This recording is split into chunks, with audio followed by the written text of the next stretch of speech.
thì ạ. Nếu cho con nhớ trong cơ chỉ có cái đó. Đó là shit cơ khổ. Chú người chỉ nó chỉ có à. Ngầu hủa. Lúc đó nó sẽ về lúc đó chú bé nó thôi. Okay. Ngầu hủa.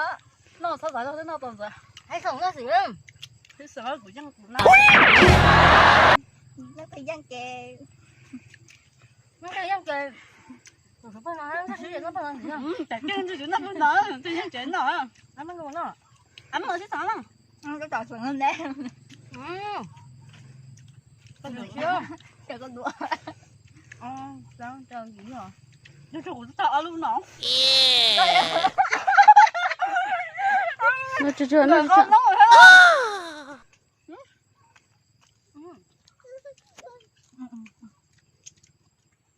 thế nó ăn cái đó chuyện này ăn cái có sẵn được của nó Nó chỉ xả rồi. sao bé luôn nói này cũng giờ bên tổ cháu chỉ muốn nấu thì ra tôi gì chỉ những thứ. của đứa tôi bị chơi lụa nó cái gì nó hay nó cái còn còn Nó có chừng má mặt đen chỉ có khẩn trâu chua mà. Trời ơi. Nó cái bát sáng nó cái nam mình.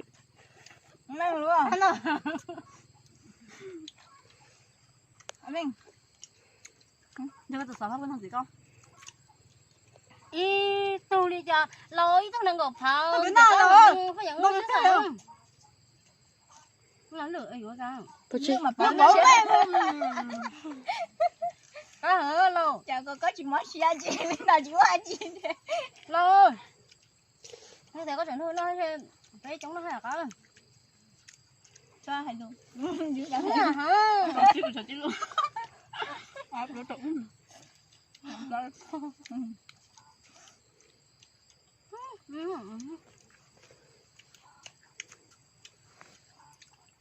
Thôi chị tao là làm con Nó cứ lọt bả hả? Yeah. bắt nó chỉ sống mất ý hay là hay à Chỉ sang có chị bỏ ăn luôn đó hả? rồi tôi nói thêm nó sử dụng nó phải chua cái đấy nó